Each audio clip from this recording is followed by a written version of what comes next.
क्या तुमने कभी सुना कि हमारे हिंदू भाइयों ने अगर बीजेपी को वोट दिया तो क्या अखिलेश ने कहा कि हिंदू वोट डिवाइड होगा इसलिए मैं हार गया?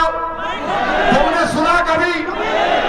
क्या तुमने कभी सुना कि बहुजन समाज के नेता ने कहा कि हमको हमारे दलित समाज ने वोट नहीं दिया तो बीजेपी जीत गई? आपने सुना? इनकी क्या मजाल कि मुझे कहते हैं कि मुसलमान का वोट नहीं मिलेगा तो बीजेपी जीत जाएगी। क्या मुसलमान तुम्हारा कैदी है? क्या तुम उनके गुलाम हो? क्या तुम बहादुर हो? क्या तुम मर्द मुजाहिद हो? क्या तुम मोमिन हो? क्या तुम रसूलुल्लाह के गुलामों के गुलाम हो? तो फिर अब की बार इन जंजीरों को तोड़ दो मेरे भाई।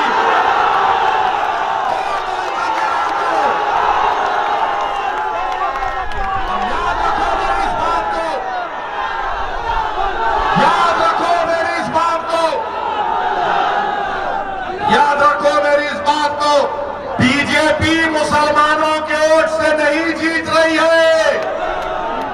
बीजेपी मुसलमानों के वोट से नहीं जीत रही है। कितने वोट मिले मुसलमानों के बीजेपी को मालूम आपको? 2014 में 6% पूरे मुल्क में, 19 में 6%। मगर हम नहीं दे रहे वोट उनको, वो कैसा जीत रहा है?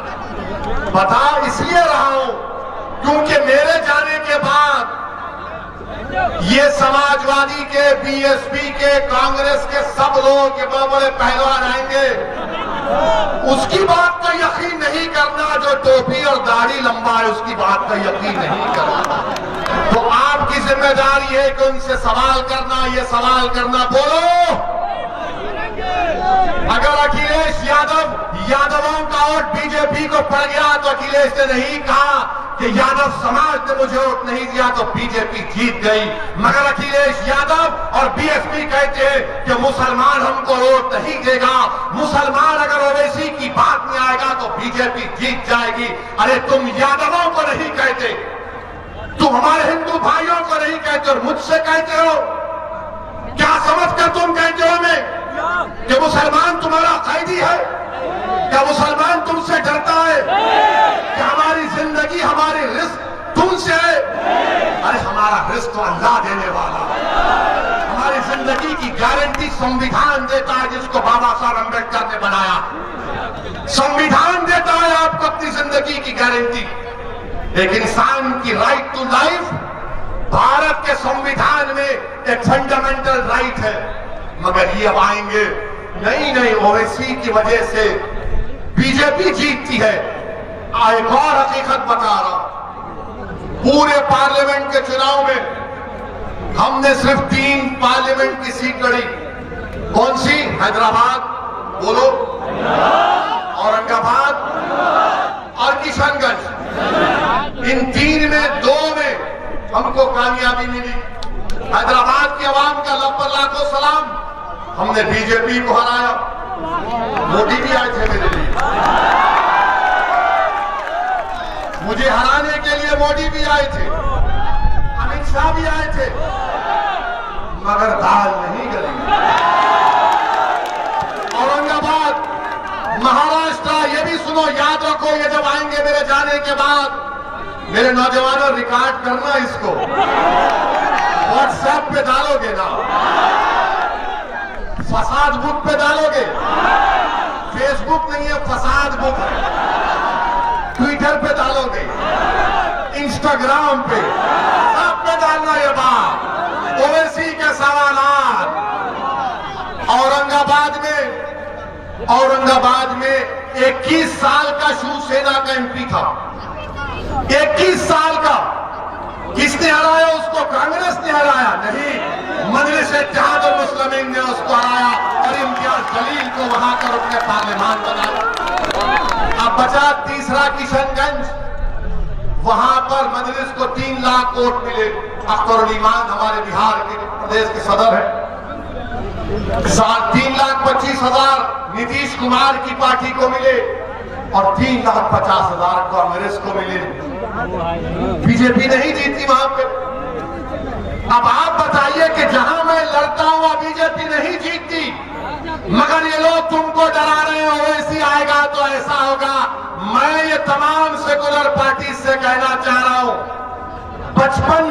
बच्चों को सुनाया जाता था। हमने किताबों में पढ़ा कि सो जाओ बेटा वरना शेर आएगा, शेर आएगा। और हम तक बच्चे डरते थे, अम्मा अपने पलों में लपटाती कि बेटा सो जा, सो जा। अब उल्टा हो चुका है, माए कह रही कि बेटा आराम से सो जा, मजलिस आ गई, मजलिस आ गई। ये फर्क, ये तब्दीली हम ला चुके हैं। इसीलिए इनको डर होने लगा है, इसीलिए इनको लग रहा है कि अब वो जो मुसलमानों का वोट, जो उनका कैदी था, जो उनका वोट बैंक था, जिनका रिजर्व बैंक था, उनको नजर आ रहा है कि असदुद्दीन ओवैसी की पार्टी उस वोट बैंक को वोट बैंक नहीं बल्कि ताकत के तौर पर मुसलमानों के हक के लिए इस्तेमाल करता है। ये बात आपको समझना है मेरे अजीज दोस्तों और बुजुर्गों। डरने और घबराने की जरूरत नहीं है। अब आप आ जाइए, बाबा के बारे में सुनिए। मुख्यमंत्री है मगर मैं उनको बाबा कहता हूं। लोग महाराज भी कहते हैं। अब इनके लोग ये बोलते हैं सबका साथ, सबका विकास, सबका विश्वास, मोदी जी बोलते ना। अच्छा, आप मेरे को बताइए कि भारत सरकार ने अक़लियतों के लिए, जिसमें मुसलमान, ईसाई, सिख, जैन और बौद्ध मजहब के लोग हैं, उनके लिए उत्तर प्रदेश में 116 करोड़ रुपए दिए। कितने दिए? बाबा की हुकूमत ने कितना खर्चा किया अक़लियतों पर मालूम आपको? सिर्फ 10 करोड़ रुपए, सिर्फ 10 करोड़ रुपए। अच्छा, आप सुनेंगे इनके एक मंत्री हैं, बार बार बोलते कि क्या बोलते हैं इनके मंत्री के हमने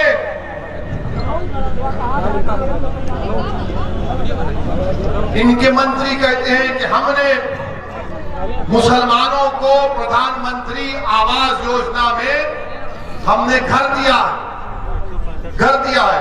मैंने पार्लियामेंट में सवाल किया, अखिलेश भैया तो सवाल नहीं करते,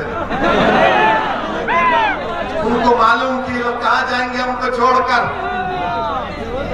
वो तो हमको भैंस समझते हैं कि दूध निथार निथार निथार निथार के हमको खुद ही पी लिए। हमने सवाल किया था कि बताओ प्रधानमंत्री आवास योजना ग्रामीण में कितने घर मुसलमानों को उत्तर प्रदेश में मिले? तो कहा गया 2017-18 में मोदी की सरकार ने 7,65,000 घर दिए। कितने दिए? 7,65,000 घर दिए। और आपको मालूम मुसलमानों को कितने मिले? 10। 7,65,000 में 10 घर मुसलमानों को मिले। और बाबा और मोदी कहते सबका साथ, सबका विश्वास, सबका विकास। यानी बताइए आप कितना नाइंसाफी और झूठ हमसे। और फिर एक और जगह पर एक बीजेपी के लोगों ने कह दिया कि हम मुसलमानों के लिए इतना कर रहे हैं, ओवैसी को सिर्फ भड़काऊ भाषण देते हैं। हम ये बीजेपी की सरकार को पूछना चाह रहे हैं, जरा ये तो बता दीजिए कि सुल्तानपुर में कितने सीनियर सेकेंडरी के स्कूल है? सुल्तानपुर में एक भी सीनियर सेकेंडरी का स्कूल नहीं है। पूरे एक ब्लॉक में एक ही स्कूल है, पहली से 10वीं जमात, यानी क्लास 1 से क्लास 10 तक, वो भी कहा मदरसा। अब आपने टीवी पर देखा होगा कि माशाल्लाह हमारे टीवी के लोग भी मोदी जी के बहुत करीबी दोस्त हैं, बहुत करीबी दोस्त हैं। यहाँ पर है वो हमारे दोस्त हैं नौकरी करके, ये नहीं कि जो मालिक है वो बहुत करीबी दोस्त है। उनका